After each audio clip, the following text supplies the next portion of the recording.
Hi, good morning.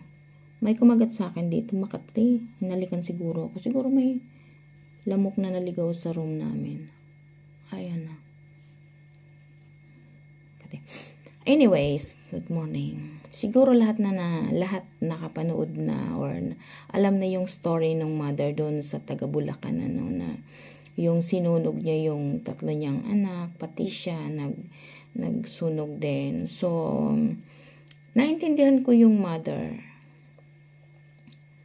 Kasi, dumaan din ako sa maraming pagsubok, stress sa buhay. Tatay ng mga anak ko naging irresponsable.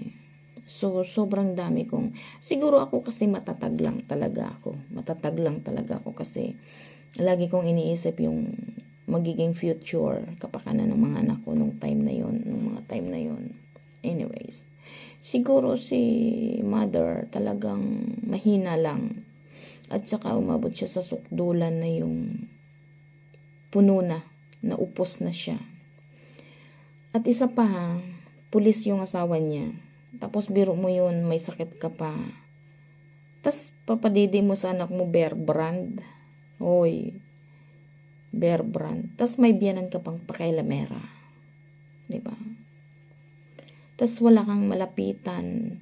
Biro mo yun, nanghihiram pa siya doon sa isang tao na ng 500 kasi hindi magkasya yung budget na 2,500 for 1 week. 2,500 for 1 week? Pulis asawa mo, oy.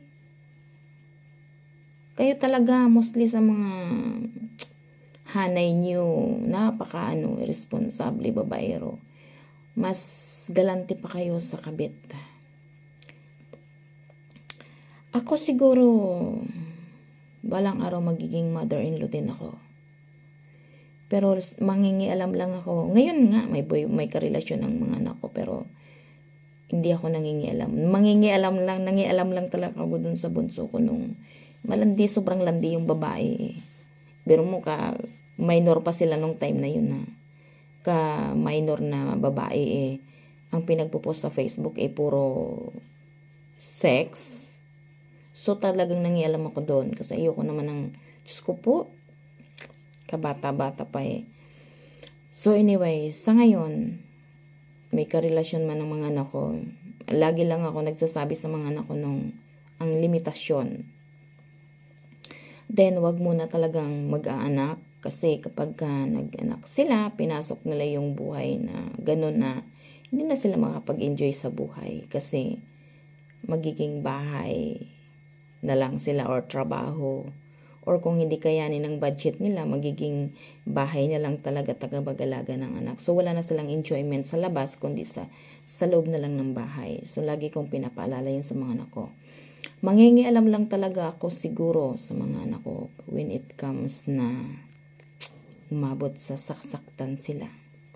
Sasaktan sila physically hanggat ako'y nabubuhay at umabot sila sa puntong ganun. Doon lang ako mangingialam. Kaya, kayong mga biyanan na pakiusap naman kapag nag-asawa na yung mga anak ninyo, alisin nyo na dyan sa palda ninyo. Huwag kayong bida-bida. Huwag kayong pakialamera. Yes, oo, anak natin sila. Pero may sarili na silang buhay. Bigyan tayo sa hindi. It's okay. Hanggat kaya nating magtrabaho tayo. Huwag tayong umasa sa pera ng mga anak natin. Huwag kayong bida-bida. Alam ko sa Pilipinas, mostly talaga pakialamera ang mga biyanan. Mabuti na lang ako, hindi ko na-experience makasama yung biyanan kong lalaki. Kasi wala naman ng mother yung tatay ng mga anak ko. Na-meet ko lang siya twice sa Manila. Pero never na kami Kaya, di ko na-experience. Pero alam ko talagang may mga biyanan na, talakera, pakialamera. Lalo na kapag pagdating sa pera, mahihaya naman kayo, Diyos ko po. Hanggat kaya nating tumayo at magtrabaho tayo. Magtrabaho kayo. Ang katib talaga niya. Kaya naiintindihan ko yung sitwasyon ng nanay na umabot siya sa puntong ganun. Na kaya niya sinama yung 3 niyang anak. Dahil alam kong mahal na mahal niya yung 3 niyang anak. Dahil siguro inaisip niya kapag iniwan niya sa ganung sitwasyon nila, sino mag-aaruga? Sino mag-alaga? Madrasta? Tapos aapi-apihin. Kaya siguro isinama niya. Kagaya ng mga panahong may karamdaman ako noon. Kasi nagkasakit ako doon sa pangatlo kong ibig nagbubuntis. Nagkasakit din ako. Ako talaga nagpe-pray ako talaga. Nagpe-pray hard talaga ako. Sabi ko kay Lord, Lord, kapag kinuha mo ko, paano yung mga anak ko? Eh sabi ko, nakikita mo na ako yung sitwasyon namin na nagiging irresponsible na yung tatay ng mga anak ko.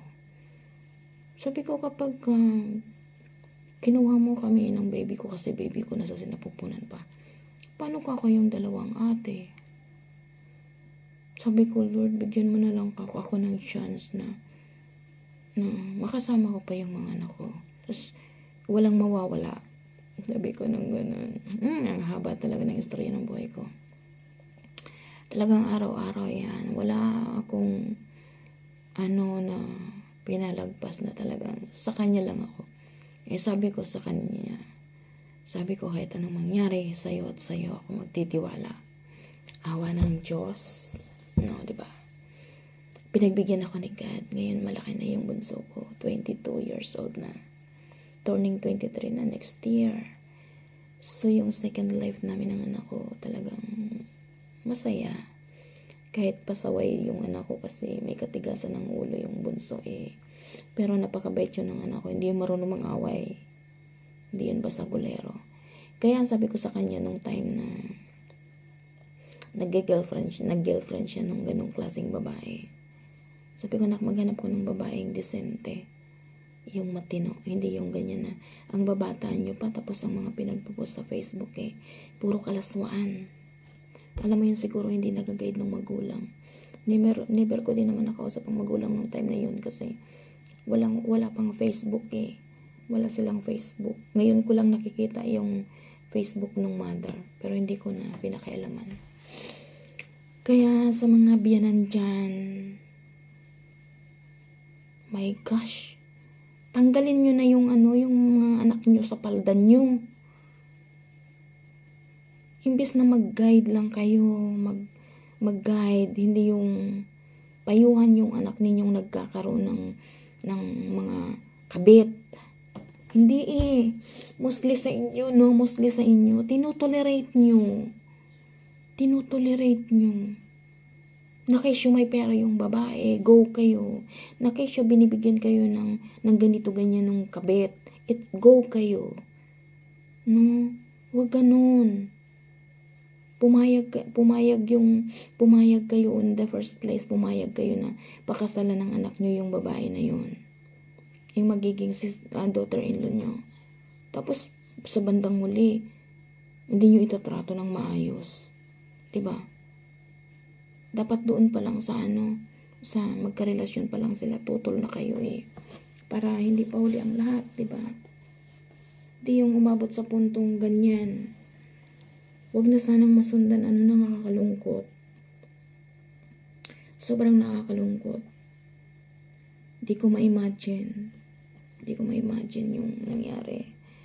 At salamat din talaga ako sa Diyos kasi talaga naging matatag ako sa lahat ng pagsubok. At wala akong nakukuha, ang mga anak ko walang nakukuha ang suporta sa tatay nila. Ako lang mag-isa. So, sana hindi na masundan yung ganong pangyayari, yung ganong trahedya, no? Kayong mga mother-in-law, pag nagpakasal na yung anak ninyo, uy, alisin nyo dyan sa palda ninyo. Nakakapunyeta kayong mga pakailamerang biyanan kayo. Mga pakailamera talaga. Ang daming pakailamera ng mga biyanan, sobrang dami nyo. Pasaway kayo.